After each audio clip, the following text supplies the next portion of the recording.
From Glasgow to Buenos Aires, there are some cities that are just synonymous with football.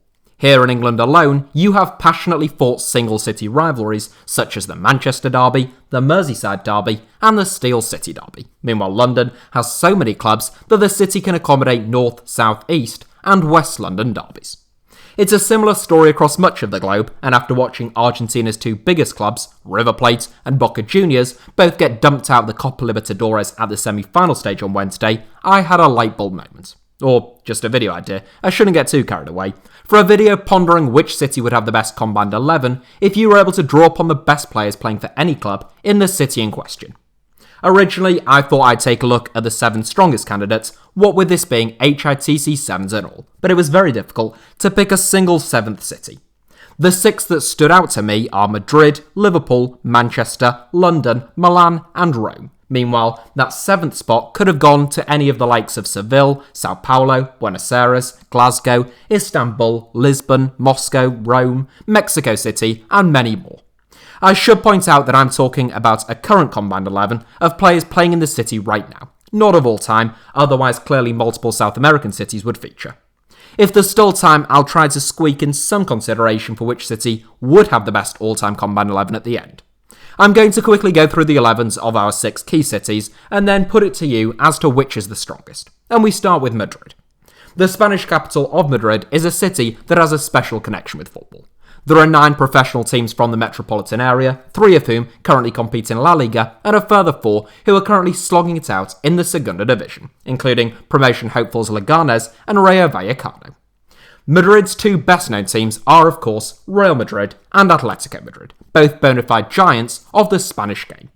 Real and Atletico are the only 2 teams from one city to have ever met in a Champions League final, setting that record in 2014 and then repeating the trick in 2016.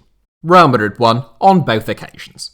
Between them, Real and Atletico have won 44 La Liga titles, 29 Copa del Rey titles, and 26 European titles.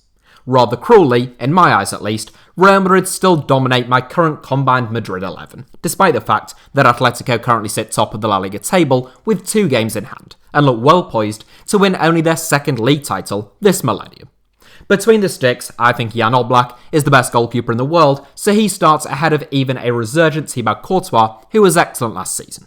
At right back, Kieran Trippier is unfortunate to miss out in favour of Dani Carvajal, the 2 centre-backs, as Sergio Ramos and Rafael Varane, although I wouldn't have too many gripes about swapping Varane for Jose Jimenez, and at left back, it has to be Ferland Mendy. And yes, before you mention it, that is just the Real Madrid backline.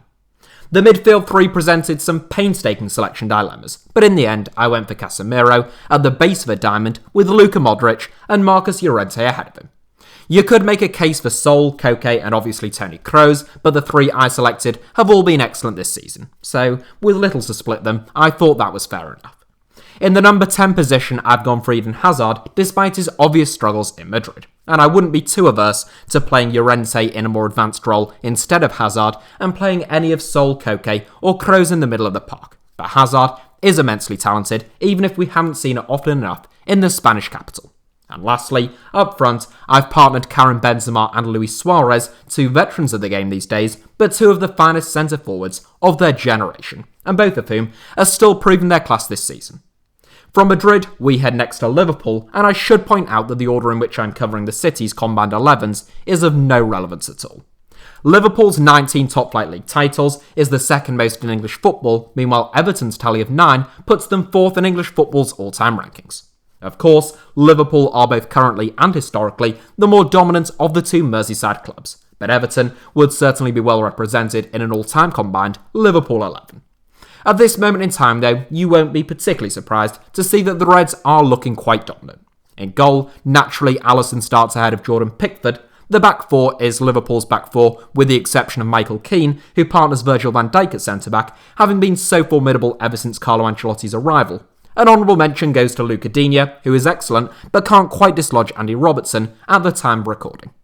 In midfield, I've gone for the all-Liverpool trio of Fabinho, Henderson and Thiago, but it must be said that you could swap Alan in for Fabinho or Decore for Henderson without considerably weakening the strength of the side, in my humble opinion at least. Lastly, in our front three, there's no place for James Rodriguez, Richarlison, Diogo Jota, or Roberto Firmino. I think Mohamed Salah and Sadio Mane pretty much picked themselves on each of the two flanks, and then I went for Dominic Calvert-Lewin as the number 9 because he has been in blistering form this season, he works hard enough to fit into this 11, and because I think some Evertonians only very narrowly missed out in a number of other positions, so with such a tight call, they deserve the nod with this one. We take a short trip next, remaining in the northwest of England, from Liverpool to Manchester. Greater Manchester is home to 7 current Football League teams, and that would be 8 if it wasn't for the sad demise of Bury in 2019.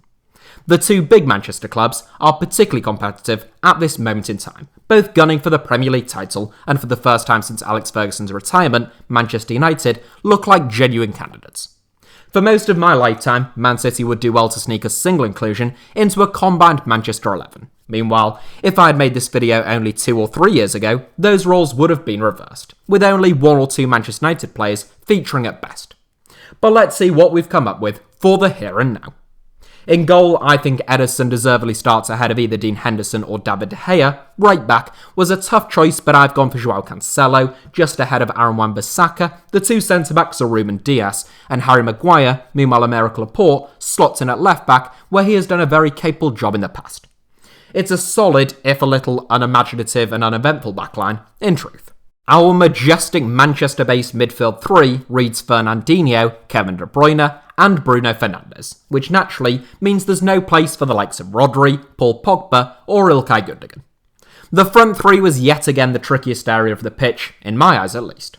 I've ended up with Riyad Mahrez on the right, Marcus Rashford on the left, and Sergio Aguero through the middle. You could equally play Rashford through the middle, given how little we've seen of Aguero for so long now, and stick Sterling on the left, and I would say that Sterling, Bernardo Silva and Ferran Torres are all unfortunate to miss out, with an honourable mention for Mason Greenwood as well. Speeding things up, our final English city is the capital city of London, which quite frankly has a ridiculous amount of football clubs. In goal, I've picked Bernd Leno ahead of the likes of Hugo Lloris and Edouard Mendy. At right back, I've narrowly favoured Reece James, with an all-Brazilian centre-back partnership of Gabriel Magalhães and Thiago Silva, joined by Tottenham star Sergio Reguilon at left-back. Left-back was a particularly tough decision, given the presence of Ben Chilwell and Kieran Tierney in particular. Across the midfield, I've gone for N'Golo Kante, Mateo Kovacic and Thomas Souček, although there was a vast array of midfielders, largely of similar calibre, who I think you could mix and match without too much disruption. You could swap the entire midfield for Declan Rice, Tanguy Ndombele and Kai Havertz, and I don't think you'd have lost much. Some might argue that's a stronger midfield 3 than the original selection. The margins are that slim. Son and Kane have to start as part of our front 3, and I've ended up selecting Pierre-Emerick Aubameyang ahead of the likes of Hakim Ziyech or Christian Pulisic to complete the 11, despite his difficulties this season. Next up, we come to Milan, a city that has to feature given the recent resurgence of both Milan teams. Historical giants of both the Italian and European games, San Siro ground sharers AC Milan and Internazionale currently occupy the top 2 places in the Serie A table, so this one presented some really tough decisions. Those tough calls start in goal, where I've picked Gianluigi Donnarumma ahead of Samir Handanovic, although both are excellent goalkeepers. The back 4 looks rather sublime with world-class fullbacks, young fullbacks, on both flanks in the form of Achraf Hakimi and Theo Hernandez. Meanwhile, Simon Kjaer misses out at centre-back to the Nerazzurri's duo of Milan Skriniar and Stefan de Vrij.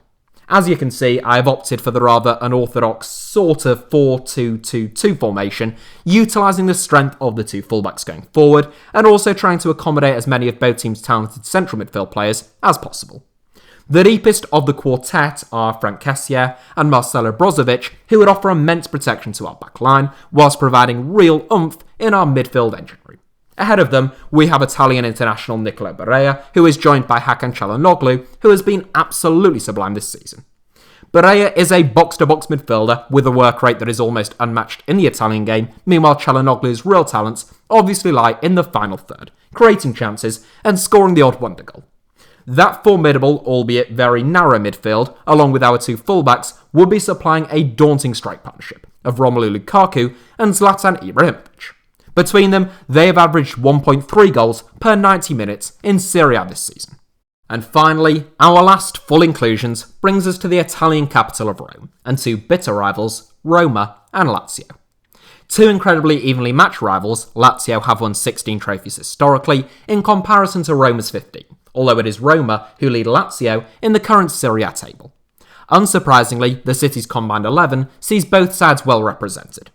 Albanian international Thomas Strakosha starts between the sticks, Dutch and Italian internationals Rick Karsdorp and Leonardo Spinazzola are the two fullbacks, either side of young Roger Ibanez, who has been excellent this season, and veteran centre-back Francesco Acerbi, who has been as impressive for the best part of a decade now. The midfield lacks balance, there's no other way of putting it, lacking in a natural sitter, but hopefully there's enough energy in there to prevent routine catastrophes. The reason for the lack of balance is because I simply don't see how I could leave out Lorenzo Pellegrini, Sergej Milinkovic-Savic, or Luis Alberto. To combat the obvious lack of defensive credentials to the trio, I've put Milinkovic-Savic in the middle, where I'm expecting him to never stop running. And finally, the front three in our final city to feature, from right to left, reads Nicolo Zaniolo, Ciro Immobile, and Henrik Mkhitaryan. All three are in fine form at this moment in time, although it has to be said that Edin Dzeko is mightily unfortunate to miss out on a starting berth. So those are my 6 combined city-based 11s. I did quick drafts for the other cities that I mentioned in the introduction, but I don't think any, at this moment in time at least, were strong enough to rival those featured. And had I included them all, this video would be very, very long. So which city would win? Well, that's a question for all of you, and in truth, I don't think there are any easy answers. I think the Rome 11 is probably just a tier below the rest, despite still boasting some outstanding players, and can maybe be ruled out. The Madrid team is obviously very strong, but somehow it doesn't seem that much stronger than either Real Madrid or Atletico Madrid's actual teams on their own, simply because many positions were too close to call, so the players who missed out often aren't that much weaker than those who started. The Liverpool 11 only features 2 Everton players, but Liverpool is strong enough for them to still be in with a shout. Meanwhile, the London 11 suffers from a similar problem to the Madrid 11, inasmuch as most positions included really tough decisions between multiple players of similar talents.